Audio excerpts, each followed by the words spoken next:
ప్రభు మన కొరకు ఈ భూమికి దిగి రాబోతున్నాడు. నేడో రేపో దేవుడు మన యొద్దకు రాబోతూ ఉన్నాడు. ఆయన వచ్చేటప్పుడు ఏం చేస్తాడు అంటే, ప్రభు నందు నిద్రించిన వారు, యేసుక్రీస్తు వారి యందు విశ్వాసం ఉంచి చనిపోయిన వారు మరలా బ్రతుకుతారు. Praise the lord. యేసుక్రీస్తు వారి నందు విశ్వాసం ఉంచిన వారు మరలా బ్రతుకుతారు. ఎప్పుడైతే యేసుక్రీస్తు ప్రభుల వారి భూమి మీద అడుగు పెడతారో, ఒక 9 రోజుల క్రితం మనం తిరుపలమ్మ గారిని సమాధి కార్యక్రమం చేశాం.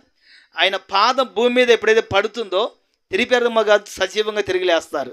Praise the Lord. హల్లెలూయా. ఆ నిరీక్షణతో మనం బ్రతకాలి.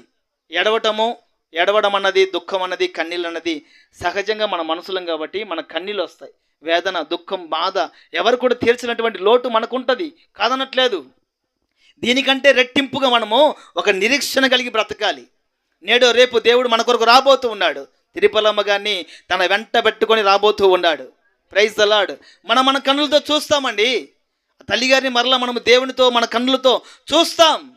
ఎందుకంటే ఈ నిరీక్షణ మనల్ని సిగ్గుపరచనివ్వదు. మనము దేవుని రాకకై ఎదురు చూద్దాం. బ్రతికి దేవుడు మనకి ఎంతకాలం ఆయుష్నిచ్చాడండి. ఆయుష్ కాలంలో మనం ఎలా బ్రతికామన్నది కూడా మనం ఒకసారి ఆలోచన చేసుకోవాలి. దేవునికి ఇష్టంగా బ్రతకాలి. దేవుని యందు భయభక్తులు కలిగి బ్రతకాలి.